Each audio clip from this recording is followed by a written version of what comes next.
Hello, kia ora, I'm Philip Duncan and thank you for joining us for our Wednesday update for June the 7th. We've got a colder southerly around the country at the moment and high pressure bringing widespread frost, which we have not seen this year. Not widespread anyway. We've seen a few localised ones, but nothing like we're seeing at the moment. Normal weather finally arriving. And in the north, there is low pressure, but the rain, actually more of it falling out to sea than we originally forecast. So that means places further down the eastern side of the North Island aren't as wet, but there's still some cloud and shower activity there with that low pressure zone nearby. High pressure, though, over the South Island, keeping conditions calm. And a southeasterly in between the two, keeping places like Auckland and Waikato and Taranaki mostly sunny.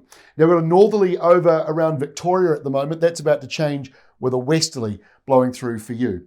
So let's take a look at the rainfall, the updated 3-day rainfall map. And again, just like yesterday, most of it is out at sea. I take a very simplistic look at these rain maps. I just look at where the main area of rain is, and that is out to sea here. Now, a little bit of it is brushing that eastern side. We're talking around about 30 to 40 millimetres. That's not enough to cause major problems, but certainly is enough on top of all the rain you've had this year to make the ground even muddier underneath you. So mud conditions on farms and properties along that eastern side with more rain, but just about everywhere else is dry for the next 3 days. And actually over the next 7 days, most of New Zealand leans drier than average with the exception of just this East Cape Gisborne corner. Everybody else leans drier than average for this time of the year. And in Australia, the bulk of the rain up here in the Alps and the high country, a decent amount, maybe 70, 80 millimetres coming through for you there over the next 3 days, but lower totals in Melbourne, Adelaide and Hobart. So let's have a look at the frosts. We showed you this yesterday, but just want to show you a couple of locations. So we've got Gore and Ashburton as two examples. So the darker shading you see here in the pink shows a frost is highly likely, and the pale pink shows it's possible. So you can see possible frost, likely frost. And so frosty conditions around the South Island. We have not seen the frost forecast of this year lighting up like this. It's free to look at, and you just have to go to ruralweather.co.nz to drill down in your local area.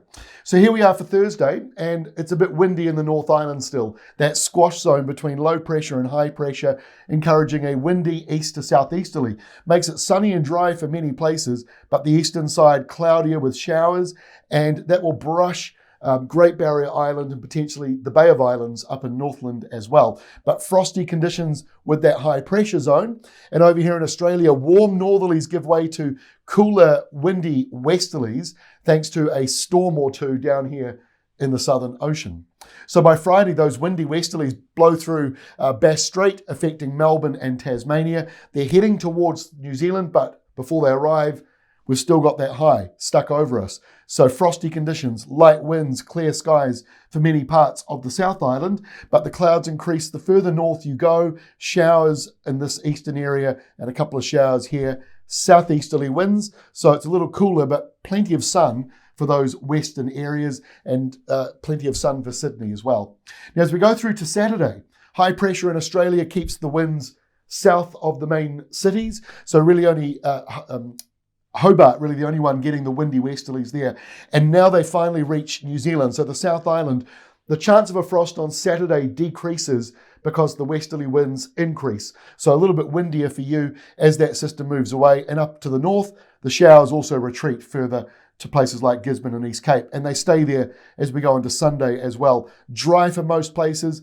A light westerly flow means a few showers for the west coast and a little bit milder for Southland. High pressure dominates around the eastern side of Australia.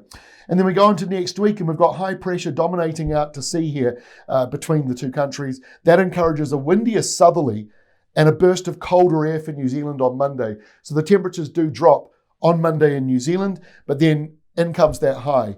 Long range, in the first 7 days, so short range, we're forecasting most of New Zealand to be drier than average. But for the second week or two going into June, or third week, we are seeing more rain coming back to eastern parts of the North Island and northern areas as well. So still a very messy, neutral, chaotic weather pattern. El Nino is still showing signs of developing. In fact, the Bureau of Meteorology in Australia just yesterday increased the chances of it happening from 50% to 70%. So it's very likely, I think, we'll be seeing El Nino by the end of winter or the start of spring.